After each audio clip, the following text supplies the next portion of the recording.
afternoon, everyone, and welcome to Metropolitan Stadium. Call it in the air, please. Heads. Heads, he calls.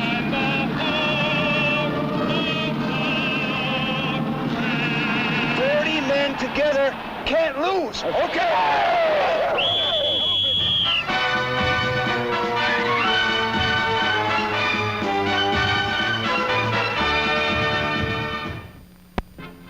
Week 15, playoff time.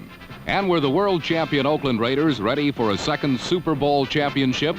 Number 28 running back Clarence Davis certainly was.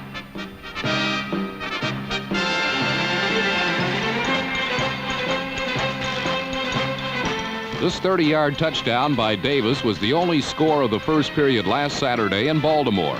But early in the second period, when Ken Stabler tried for more, Colts strong safety Bruce Laird stepped in front of Mark Van Egan and didn't stop until he had tied the game for Baltimore.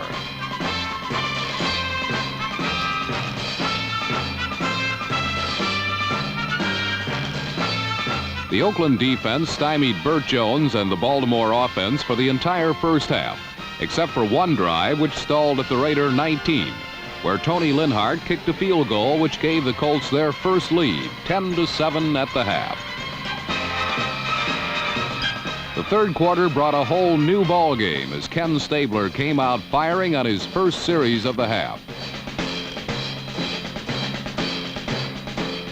Cliff Branch's clutch grab covered 41 yards and set the stage for the entrance of the game's eventual star, All-Pro tight end Dave Casper, number 87.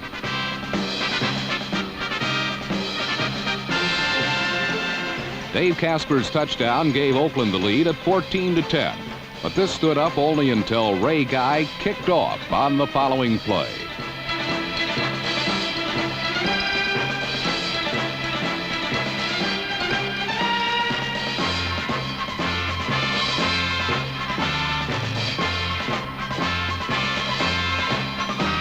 Number 80 is Marshall Johnson, a little-known second-year receiver from Houston, who has spent his entire pro career recovering from knee surgery. But this one play by Johnson was enough to give the lead back to the Colts 17-14. And this was only to be the beginning. On the Colts' next series, Ted Hendricks blocked a David Lee punt, and once again the Raiders were in position to score.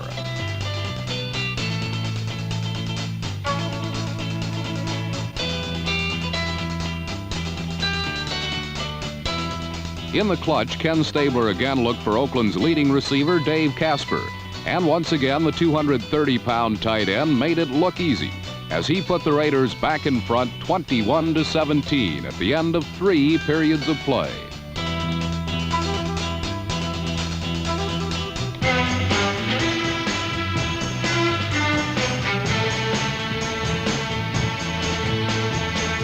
Now involved in an excruciating seesaw battle, and despite constant pressure from the Raider rush, Burt Jones continued to fight back with the passing game.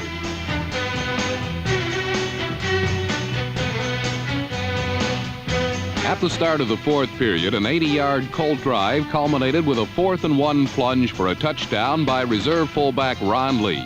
And Baltimore was back on top, 24-21. Then on Oakland's next series, Ken Stabler again went for the bomb, and although he could not complete the pass, it worked out perfectly for the Raiders, as interference was called in the end zone on number 31, Nelson Muncie.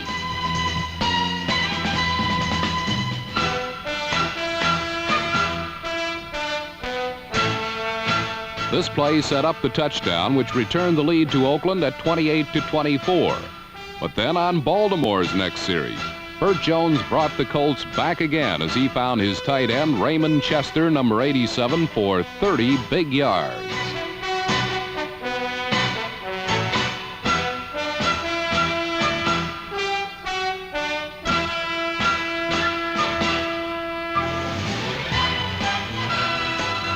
From the Raider 43, Jones handed off 3 consecutive times to Ron Lee, and the 6'4", 230-pound fullback came through again for Baltimore. The Colts were back on top, 31-28. And then for 4 consecutive series, neither team could manage a first down. But then came the game's biggest play. With 2nd and 10 from his own 44, Ken Stabler once again looked for Dave Casper.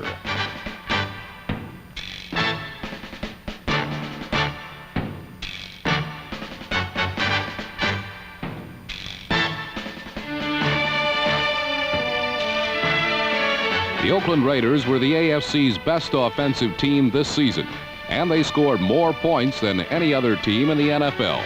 But this one play to Dave Casper probably saved their season, because it set up league-leading scorer Errol Mann for the field goal, which tied the score at 31 and sent this classic confrontation into sudden death overtime.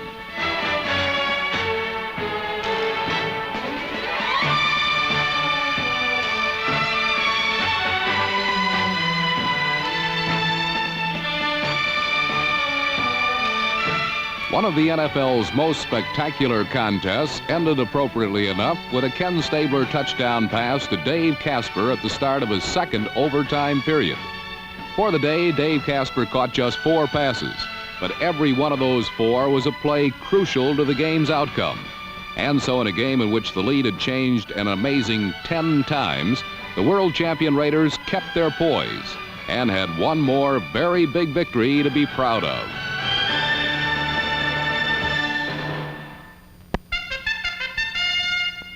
The NFL playoffs had never come to Denver's Mile High Stadium. That is until last week, when Craig Morton led the surprising Denver Broncos into the first round. Many consider Denver's opponents to be mere shadows of their former selves. Indeed, for Franco Harris and the Pittsburgh Steelers, 1977 will go down as the year of the costly turnover. And against an opportunistic bunch, such as Denver's Orange Crush defense, turnovers can be fatal.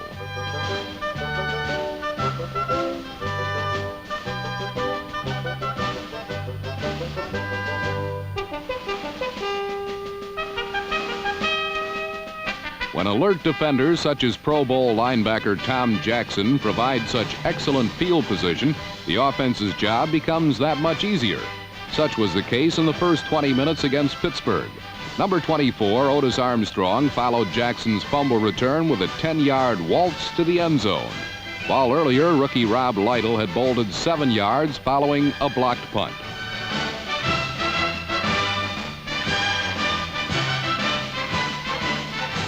Denver's first 2 touchdown drives covered a grand total of 27 yards. But if Pittsburgh was willing to make it easy, the Broncos were more than willing to accommodate them. And Mile High was loving it.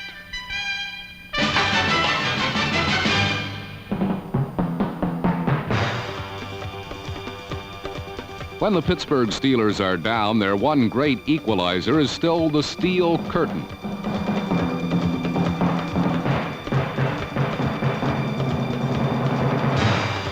Success hasn't come as easily this season for Pittsburgh's vaunted defensive unit, but give the Steelers more than one opportunity, and invariably they'll make the big play.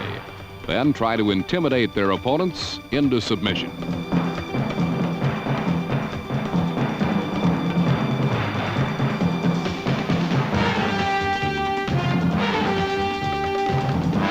Denver's offense couldn't sustain a drive against the aroused Steeler defense. Franco Harris, on the other hand, spent period 2 atoning for his earlier fumble, driving inside the Bronco 5 and setting up a Pittsburgh touchdown that tied the score at halftime.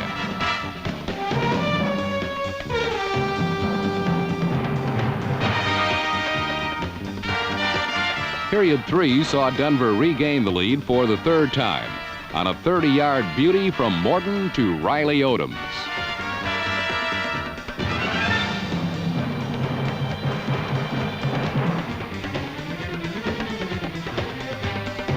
But each time Denver beat the steel curtain for a score, the Steelers came back to beat Orange Crush. Here on a Terry Bradshaw pass to a wide-open John Stallworth that set up Pittsburgh's 3rd touchdown.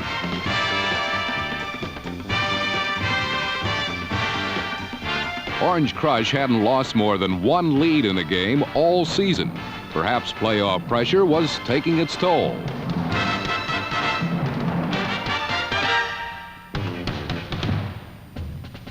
As dusk settled over Colorado, the issue still had not been resolved.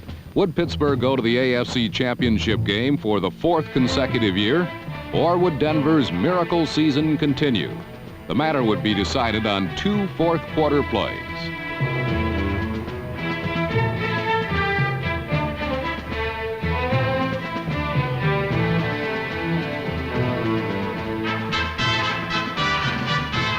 The first play came compliments of All-Pro Tom Jackson, his second crucial interception of the period. His first had led to a field goal. Now Denver had 2 choices: sit on their lead and hope that time would run out on the Steelers, or put the Steelers away themselves.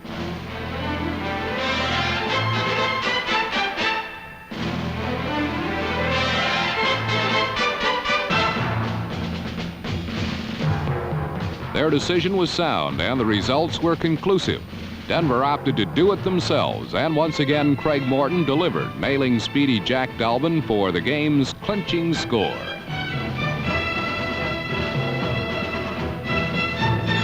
On this historic day in Mile High Stadium, perhaps a new champion was born, and perhaps an old champion was put to rest. One thing is certain: the Broncos will play here one more time this week against the defending Super Bowl champion Oakland Raiders. 2 great teams in a title game showdown, vying for the right to make a claim that only one will be entitled to make.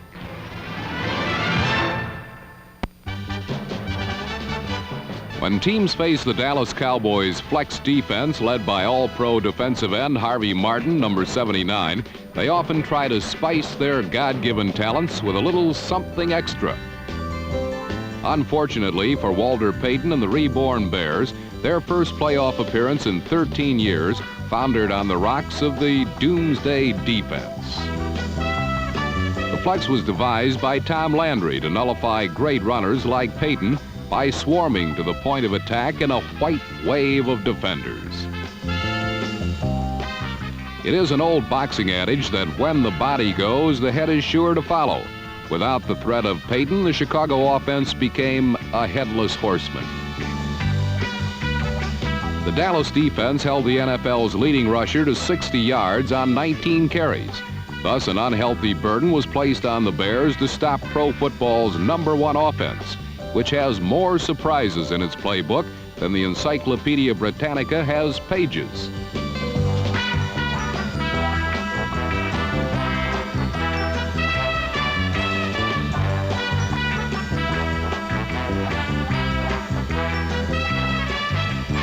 With Tony Dorsett used wisely as a decoy in the early going, number 44 Robert Newhouse became the wheel horse for Dallas, and his rock and roll running style kept Chicago off balance all afternoon.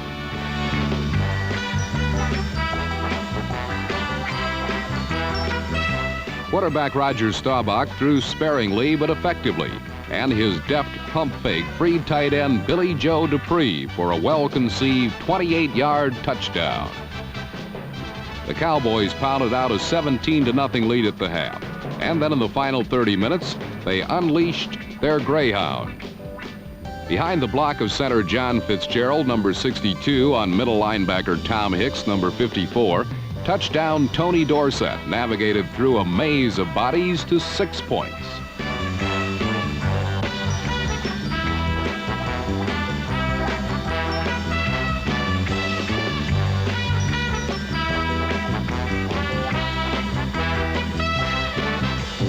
On the day, Dorsett gained 85 yards and scored twice. But the key that unlocked the door to victory was held by safeties Charlie Waters, number 41, and Cliff Harris, number 43. Harris is the enforcer of the Dallas deep defense and prowls the secondary in search of teeth-rattling hits.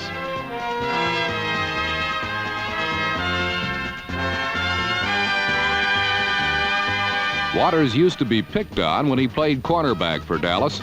Now he is an all-pro safety with the freedom to roam far and wide and still be there when the ball arrives.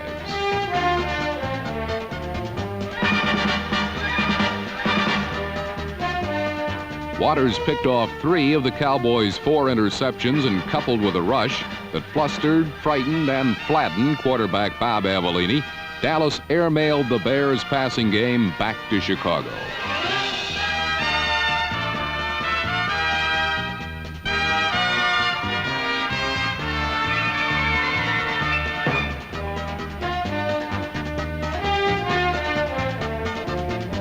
Dallas dominated on the broad backs of their defense, flew on the winged feet of Tony Dorsett, and put the Bears to rout 37-0 by the fourth quarter.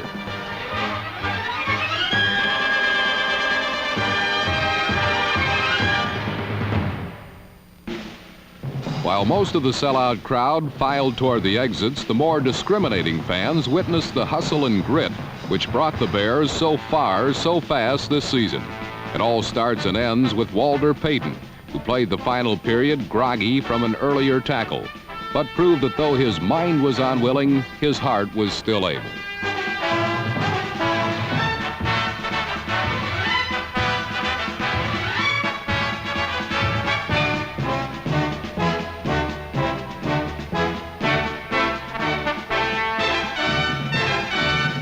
The Bears' lone score of the game materialized when Cliff Harris, number 43, failed to read and react to Bob Avellini's intentions. Before Harris could recover, number 85, Steve Schubert, clutched a touchdown that salvaged a little bit of pride on a lost day for the Bears. Today, the Cowboys' potential finally caught up with their talent, and they flew to the NFC Championship 37-7. Just wait till we get them in the Coliseum. So went the battle cry of the Los Angeles Rams as they prepare to meet the Minnesota Vikings in the first round of the NFC playoffs. All three previous postseason meetings between these clubs had been played in the cold climes of Minnesota, and on all three occasions the Vikings were the victors. But now the Rams were at home, only to find that the balmy LA climate had turned on them. It was great irony worthy of O. Henry or Hitchcock. For 2 years, California has been plagued by drought. But when the rains finally came, they were most unwelcome. The undermanned Vikings now had an equalizer, even though in the early going, the Rams seemed unaffected by it.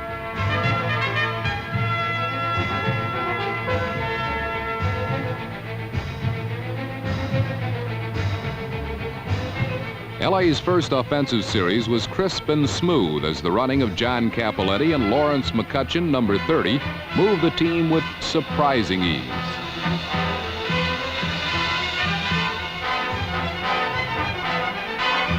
But on a 4th and 1 situation at the Minnesota 31-yard line, the Rams decided to gamble for the first down. Again, McCutcheon got the call, but this time the Vikings were ready.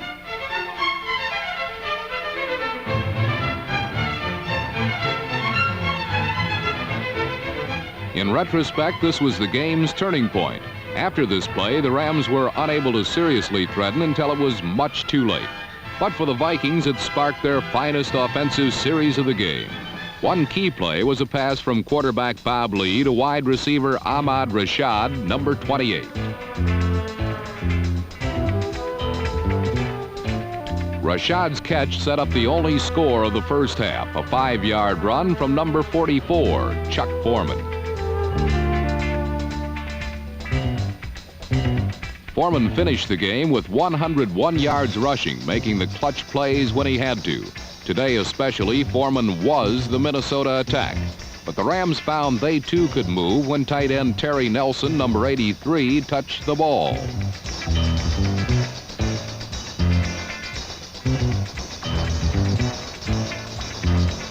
Nelson caught 5 passes, complementing the running of McCutcheon.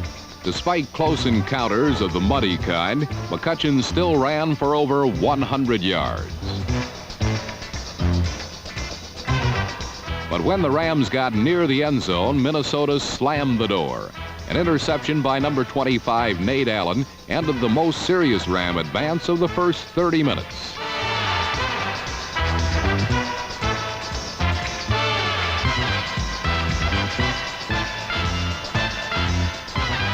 Minnesota was a 10-point underdog for this game, yet led 7-0 at the half.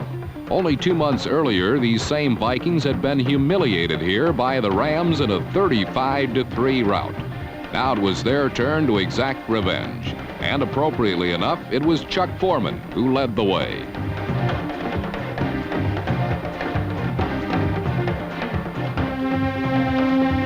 Foreman's fourth quarter burst set up a touchdown plunge from Sammy Johnson that appeared to put the Rams away for good. Indeed, Los Angeles did not even get on the scoreboard until only 56 seconds remained. The Rams then recovered an onside kick, but were halted in their efforts to tie the game. Twice in the final minutes, the Vikings intercepted passes at the goal line, including this one from number 22, Paul Krause.